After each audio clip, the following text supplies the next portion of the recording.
everybody, this is your girl Benedicta Gaffa, aka Empress Dicta V. Keep watching Odata GHTV. Love you.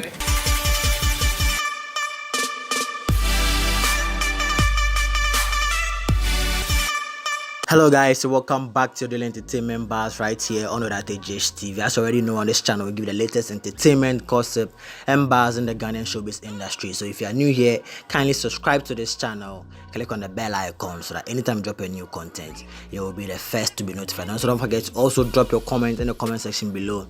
Give this video a thumbs up and also share this video with your friends. Now let's still talk about dancehall, because you say that this album will do a lot for dancehall in Ghana. And I asked you to talk and mention dancehall artists in Ghana, and you didn't mention Shatta Wale's name. He doesn't do dancehall for you. No. I come on, man. Far from that. I didn't even mention Samini, and I didn't even mention I1. I mean, I was just mentioning. I don't mean to take away anybody's. No disrespect, man. No disrespect. But I was answering a question from the grassroots. You know, the ones that would have to take, come in and take over from where we are going.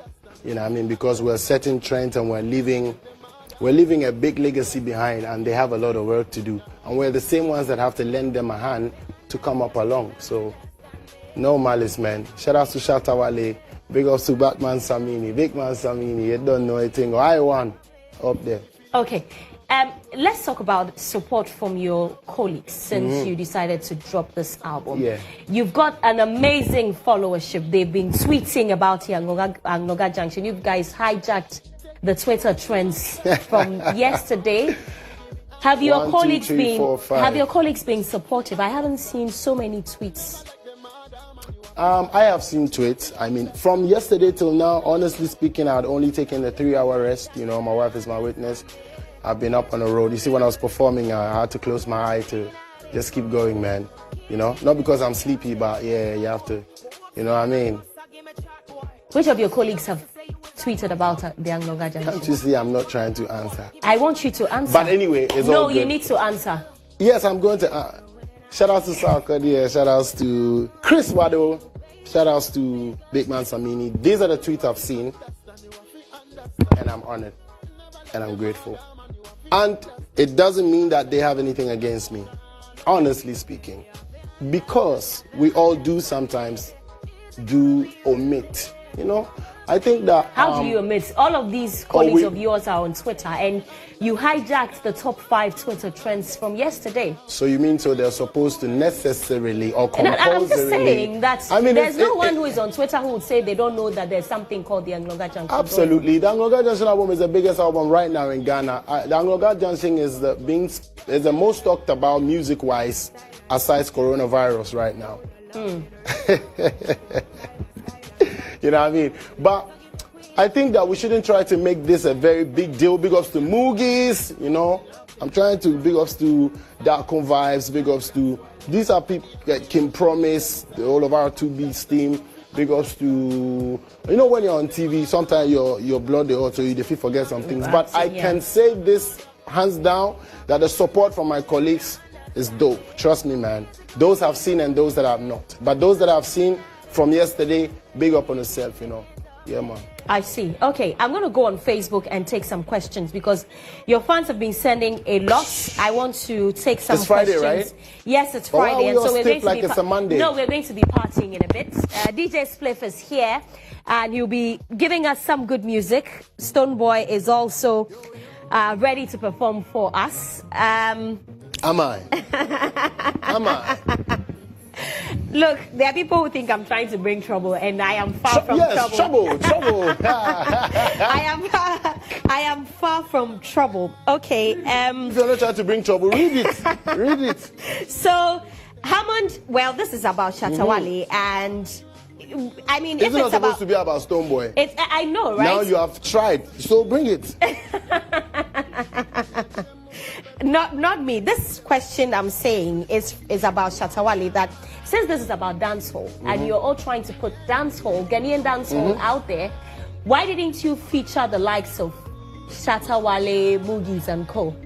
on this particular album? Particular project. I mean, it's a question to ask, absolutely, because you know it's normal. I wouldn't pretend that I don't know that rings in the minds of people. But people, it is without malice or any ill thought that I haven't featured Samini or any of the dancehall acts on this particular album. But my previous album have had all the Jamaican tops dancer on there. From the Beanie Man to the Sean Paul to the Kabaka Pyramid, you know, still cooking something with Damian Marley. I just finished a song with Junior Gong, Juju Marley. I mean, Sizzler, it's going on, it's huge. I don't have anything against my own brothers, especially my elderly ones, and they are my elderly brothers, you know, Shatta and Samini, definitely. So I have to give them that maximum respect, regardless, and not make it look like, say, you know, because I'm a hard one when it comes to respect. I find ways to send my points across, but obeying why you have to know how to go on with it. Right. You understand? Sometimes it might not, it's unbelievable, but it's real. I mean, this is who I am. Very respectful, you know? Exactly. So please, I beg all the fans to help promote this one and not try to pitch it against. This definitely will open all the doors for dancehall industry here. And speaking because of it's piercing through the ranks. Right. For other people to be able to feel free. I remember say from what when I switched to Patois, I was like straight. Thing is that one time we were boxed, like we are the ones that are gonna come and do. It's a lie. The dancehall artists are the most talented ones. They can switch to do high life. They can switch to do reggae. They can switch to do soca. They can switch to do R&B. I just performed a song with Kerry Hilson. It's R&B-ish and things. So this album is going to pave that way now for us to feel more free to be able to delve into the other parts of our innate. That's what it's going to do for the dancehall culture, so that people don't box us into. I mean, I'm out of the box, God bless, so that people don't box the upcoming ones also, so that they feel free to look at what their senior men are doing, to be able to feel free to enter those angles. That's what's the purpose for this one. Okay, let's talk about the inspiration behind the songs. But before talk about dancehall, I featured Jamil. Yes, that's Jamaican what I want to. artist. So what is the relationship between Ghana dancehall artists and the Jamaicans? Because I see that you featured Jamil. You featured Beanie Man as well Sean in the Paul, past. all them one day. What's the relationship like? And what do they think about dancehall artists in Ghana?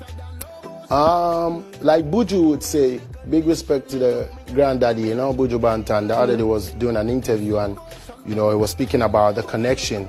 So I would copy and paste, you know, because whilst they were speaking about it, my videos were showing in the back as the African thing, and they showed couple. And I was so proud to have my video Good Morning from this album showing behind when Buju Bantan is talking, Buju Bantan is speaking. And also, you know, the connection is that we're all from the African basin, you know what I mean, via the virtue of migration and slave trade and business and whatever.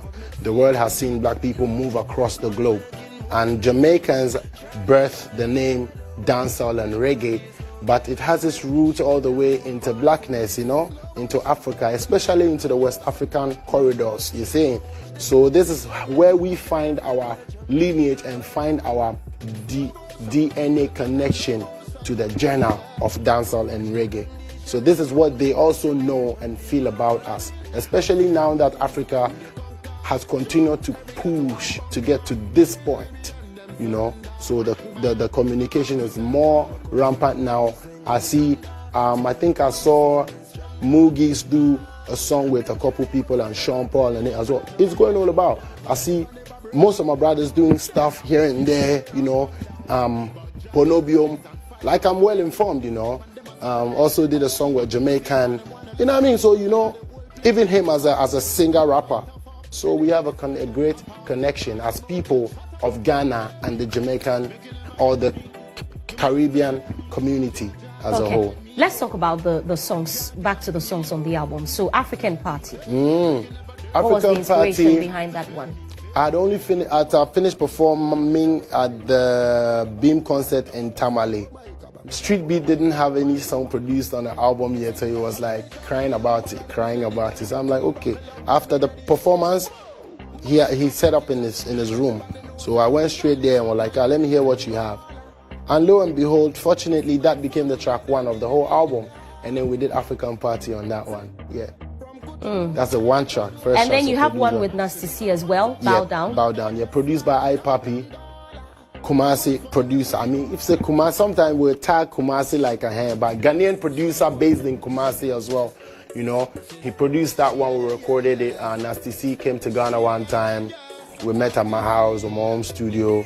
We fixed things. And Nasty has been a brother and a fan. You know what I mean? A long time, you know, we've been to the South African space with the Nasty C and the AK and Casper and the rest of them.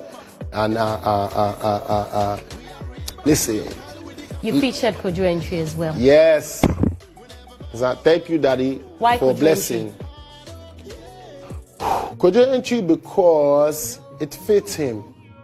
When the beat was played by Dake, I knew that was it. And when you take a listen to the song, you realize it's different. You know, we try to create new things. If not new things necessarily, we try to push it up to the next level. And Daddy blessed this one for me, and I won't forget. Thank you very much, legendary Kojo Entry, for this one. It's called Nkuto, Share Butter.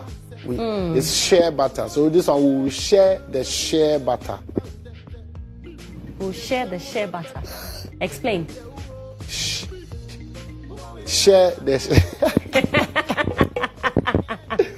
So, you know, I want to understand. Share, like sharing share butter. Like we will share the share butter for the people of Ghana. Like Nkuto Diayo. So Nkuto is a Ghanaian product. We're still promoting Ghana things though, and still bringing it back to the roots. That's why Anloga Junction. In Kumasi, Anloga Junction. You know? Okay, and then we go to Nigeria. You featured Zlatan. Why Zlatan? Chama. Because he has that vibe, you know. And the song is called Critical. You know, beautiful song. We finish where we see say we for Lincoln way. Yo, nice and humble guy, you know. Nice and humble guy. He showed me that respect, you know. And you know, in Nigeria he came through, produced by Phantom. He is a Phantom. Is this an attempt to penetrate or get into the Nigerian market? It's a coup d'etat. It's a coup d'etat. We've been throwing bombs and missiles into these places, and it's germinating a lot. Like Nigeria knows Stonebwoy. Let nobody deceive nobody. You know, get the info on the ground, and you know where I go and get me. Nigeria knows Stonebwoy from way back when Stonebwoy won BET's 2015. Did a song with Banky W, did a song with Techno, did a song with Davido, We Lost the Fouls, and then did a song with Burna Boy. No Sir remix was 2015. Let me just, you know. Nigeria knows Stonebwoy, but does Nigeria know the other Ghanaian artists? I can speak for myself, but the thing is, Nigeria know how to buy into them own selves and knows how to sell themselves to the world. So maybe other people from elsewhere may interest them, but they wouldn't show it that much because in the end they have things to do as well. They are like 200 and something million population. They have their own headache, you know. So regardless of everything, Ghanaians have done amazingly well. But they know, come on, Ghana, Nigeria, for that fact alone, you know, we know each other. So you can only pretend to a certain level, even if you want to pretend, but we know each other. I mean, I asked that question because Nigerians are able to come to Ghana, hold concerts, but you don't see Ghanaians go to Nigeria that to hold concerts. That one is called the politicalization of the whole system. On to the next one. Why I say that is, I'm not trying to snub that. There's a political, you know, you do political shows. So let me say, that one be the back door. Today is Friday. Anytime I realize it's Friday, I want to open up. Please open up, because I don't understand the politicization in this one. The politicization is behind the back door. Many things where they go on. If you want to go, then you go hear that rhythm, then you move back. Then you can't survive. Anytime we want to enter there more, then we hear them say, cool down. You should understand what I'm saying. You don't understand. Oh, so I catch the vibe. Masters of me the vibe. Anytime Ghana artists want to enter Nigeria, if we go enter now, then we hear the beat. What be the beat? But why can't you enter? But why can't you enter? I enter where they do where before they go see where I just come up for the thing. Why are the others not able to enter? I mean, now let me get serious. The thing is that we have work to do, you know. And as much as Nigerians themselves, them plenty. The politics for themselves be on the next level, but they've been able to push themselves outside of Nigeria into other people's ends. So what we have to do is to continue to push into their ends. They know us, they must know us. We know them, we are together. One Africa. Okay, we have to go, unfortunately. But why? Because it's an hour up already. Because now it's that time. I'm opening up. But you perform about 3 songs before we Which go. one? Anyone, but big ups to Nanama, big ups to Bolore. She's Nanaba. Listen, I'm saying it the way Aponchi says it.